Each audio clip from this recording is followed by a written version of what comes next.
আছে আমি যি আমাৰ স্বাধীনতা কালৰ পৰাই তিনিখন আইন ভাৰতীয় দণ্ডবিধি আইন ভাৰতীয় ফৌজদাৰী আইন আৰু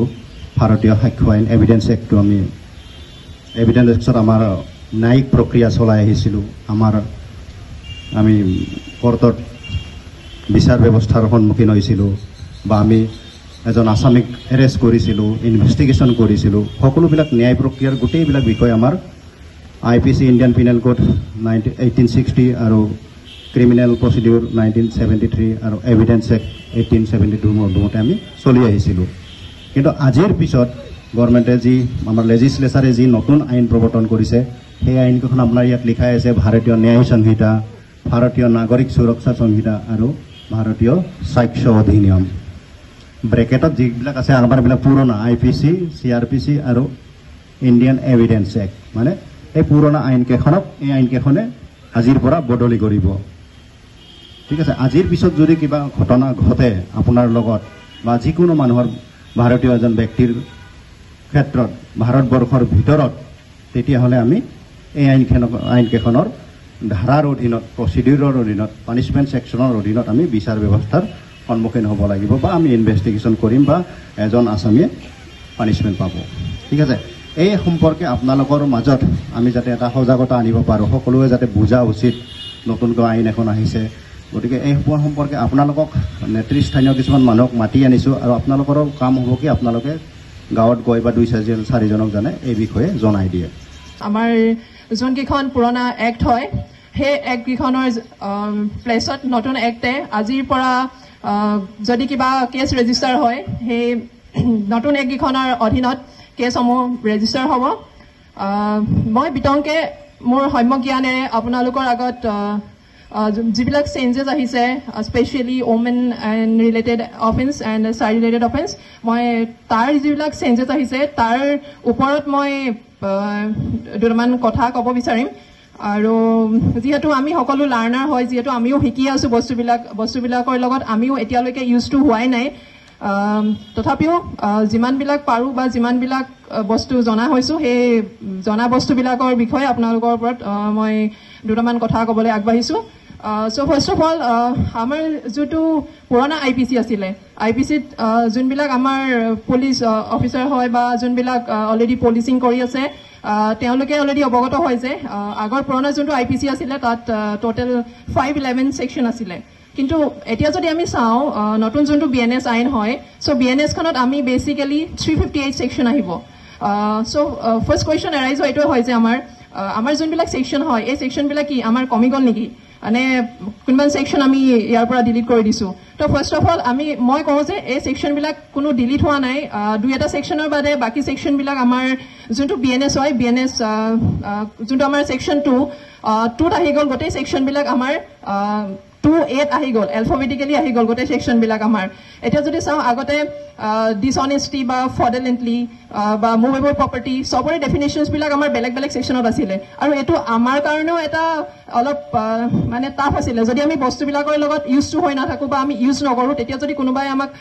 সুধি দিয়ে যে এই ছেকশ্যনটো কোনটো ছেকশ্যনত আছে এই ক্ৰাইমটো কোনটো ছেকশ্যনত আছে তেতিয়া হয়তো আমাৰ কাৰণে অলপ এটা টাফ আহিছিলে যে এইটো ছেকশ্যন আমি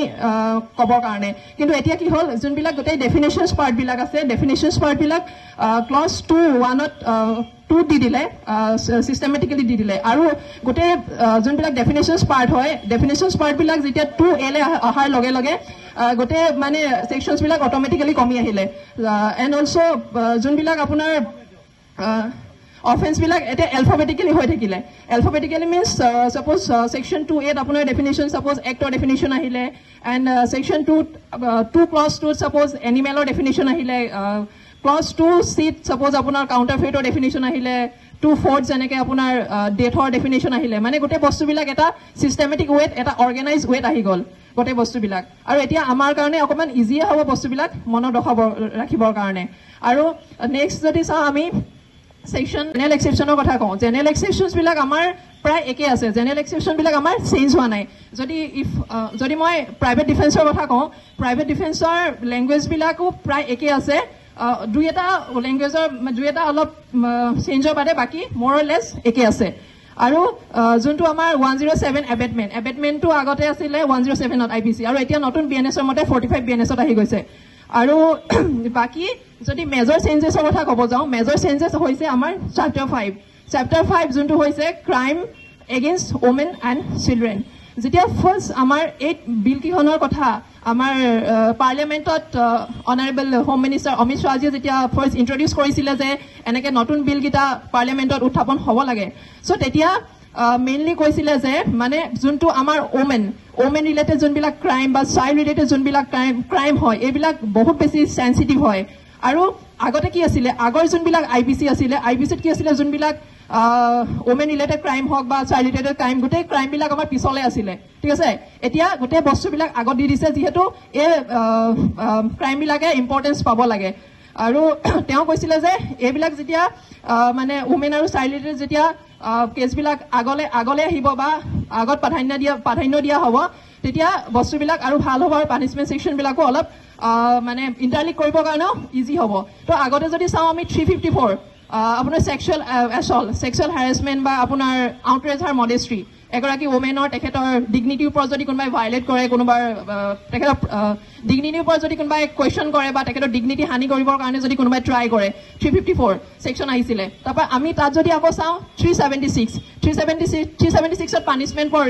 ৰেপৰ পানিছমেণ্ট দিয়া আছে 375ত আকৌ ডেফিনেশ্যন দিয়া আছে আমি আকৌ ইন কেছ যদি আকৌ চাওঁ 498A বা 304B ডাউৰি ডেথ ওমেন ৰিলেটেড কেছবিলাক বা গোটেই IPCখনে মানে উলট পালট হৈ আছিলে কোনো এটা চিষ্টেমেটিক ৱেট নাছিলে এটা হেফেজাৰ্ড ৱেট আছিলে চ' আৰু এটা আছিলে IPC ছেকশ্যন 509 চ' 509টো এটা আপোনাৰ মেইনলি ওমেন ৰিলেটেড অফেন্সে হয় যদি কোনোবাই ওমেনক গালি গালাজ কৰে বা তেখেতৰ মানে প্ৰাইভেচি ভাইলেশ্যন কৰিব ট্ৰাই কৰে তেতিয়া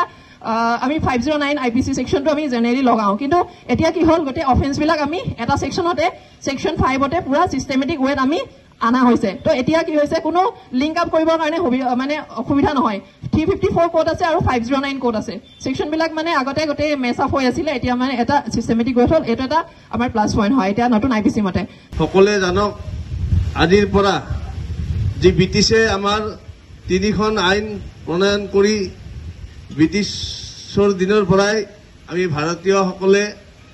এই আইনখন মানি আমাৰ দেশখন শাসন কৰি আছিলে সেই ব্ৰিটিছৰ আইন 3খন নাম সলনি কৰি ভাৰতীয় নামেৰে নামকৰণ কৰি আজিৰ পৰা আৰম্ভ হ'ব আৰু এই 3খন আইনৰ যি নাম দিছে নামকেইটা ইতিমধ্যে আমাৰ উপৰোক্ত বক্তাসকলে কৈছে আৰু আমাৰ পূজা হাজৰিকাই আপোনালোকক ইয়াৰ ধাৰাবোৰ ছেকশ্যনবোৰ অৰ্থাৎ কৈ দিছে